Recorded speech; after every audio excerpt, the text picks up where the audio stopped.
Right, yeah, this is me recommending something for everybody else for a change. Yeah, this I'm pretty sure is well, it's where Fleetwood Mac.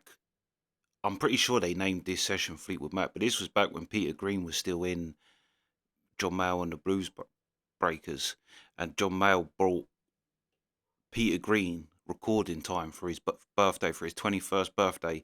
He bought him recording session, which actually would have been probably quite a lot of money back then. It's not like now where you can go to record it. There's recording places everywhere. Probably would have cost him a bit. And he went in there, and it's Mick Fleetwood's on drums. Jeremy Spencer, who would go on to be in Fleetwood Mac too. But I don't actually think it's John McVie. But I'm pretty sure Peter Green still called it Fleetwood Mac. Because John McVie says in the documentary that they called it Fleetwood Mac and there wasn't anybody called Mac in there. Which I wonder if that was because Peter Green maybe knew the bass player wasn't going to stick it out with them and had McVie. Because Peter Green was the guy at the time. He took over Eric Clapton when Eric Clapton was the biggest star in the world in the Blues Breakers. He took over, and then Peter Green became the biggest star. And Peter Green didn't, and you shows you how what's it like up himself he was. He didn't want it to be called Peter Green's anything. He wanted to just be a member of the band. But even the other members of the band were saying, no, you're the guy. You're the guy. You're the name that's going to sell it. It needs to be Peter Green. But Peter Green didn't want it to be Peter Green's Fleetwood Mac. But it shows you as well, he named his band after the surname of a drummer and someone who wasn't even in the band yet. But yeah, I wonder if he had McVie in his head all the time, because if you watch the documentary and when they get to Peter Green losing his mind, Mick Fleetwood's very sad about it. Like it makes him very emotional talking about Peter Green going mad after that German cult incident. Um, but John McVie, you see even years later, you see that there was that anger and that he blamed that German cult, and you can see it as he's talking about it that he's furious of what they done to his friends. So I wonder if them two was actually close friends, and Peter Green always knew he was going to bring him in. But yeah, this is back before Fleetwood Mac, but it's most of the members of Fleetwood Mac, like the original Peter Green's Fleet, which is funny. Like I say, Peter Green didn't want it to be Peter Green's anything. He just wanted to be a member of the band. But when the record company released the album, they put Peter Green's Fleetwood Mac, and yeah, as I was fuming. He's fuming about it. But yeah, basically, John Mayall brought Peter Green, a 21-year-old Peter Green, recording time in a studio time, and this is what he created. And I'm like, I see Joe Bonamassa and Gary Moore. It said both reference this track and Peter Green for their style. And if you listen to Gary Moore, the long held notes, this is where that come from. This is one of the most. Anyway, let's just go. This is what a 21-year-old nobody Peter Green, who's just a guitar player in the Blues Breakers, gave him recording time. He come out with this. It's exceptional. Let's go.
And that right there is one of my favorite, if not my favorite guitar player. No one has a feeling like Peter. I think it was even BB King that said that. The only other person he's heard that gives him chills playing the guitar is Peter Green. And I think it's one of the other members of Fleetwood Mac that says about him. It's not the notes he plays; it's the notes he misses out. It just makes his guitar playing so beautiful, and he makes it is like his guitar crying. Like it's like you can, yeah, it is. It's like it's weeping. Such a beautiful track, and to think a 21-year-old lad that you just thought, give him a little recording session, and he walks out and plays you that, you'll think this boy is something. This boy is something else. But yeah, yeah, I can't recommend the um, Man of the World documentary. Peter Green, the Man of the World, best documentary. But you see the other members, and you see how kind of losing Peter Green, that was their guy, and yeah, you see it. They, I think they all still hold a little hatred for that German cult. It was a German cult that tried to get Peter, because Peter Green, like that's what I mean. People don't realize how big Peter Green was in them days. He was the guy. Like I say, he took over from Eric Clapton, where he would go out and play with the Blues Breakers. People wanted to see the Blues Breakers with Eric Clapton, but Eric Clapton had moved on to do his own thing, and they replaced him with Peter Green.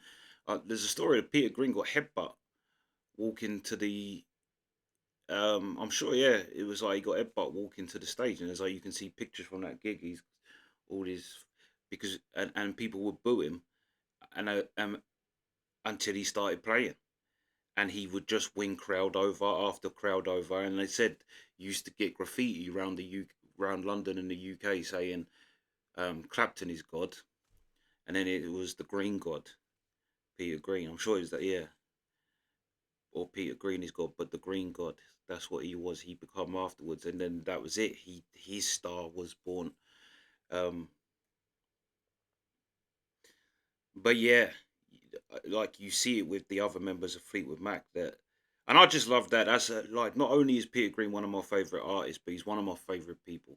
To be so um non into the fame side of things that you don't want to use your own name, even though the company did, and even though this era of Peter Green's Fleetwood Mac is called Peter Green's Fleetwood Mac because it differentiates it from what it went Fleetwood Mac went on to be.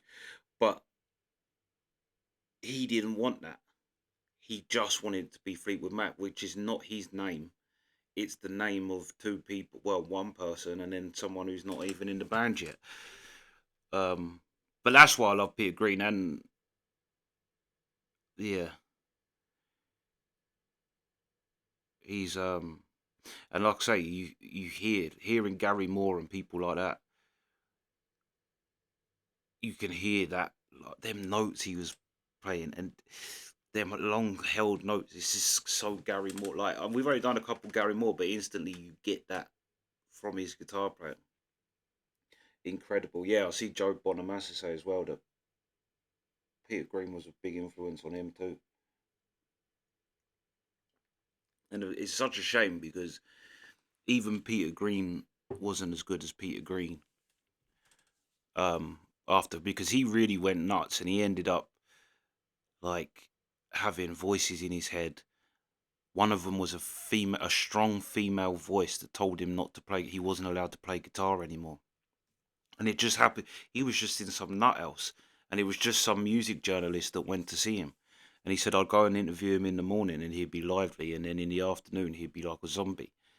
And then he said, and I realised it was they give him the medication around lunchtime, and he's like, and then he was just like not there no more. Whereas in the morning he was very quick uh, and and it was this music journalist that basically saved Peter Green's life and got him out the nut house.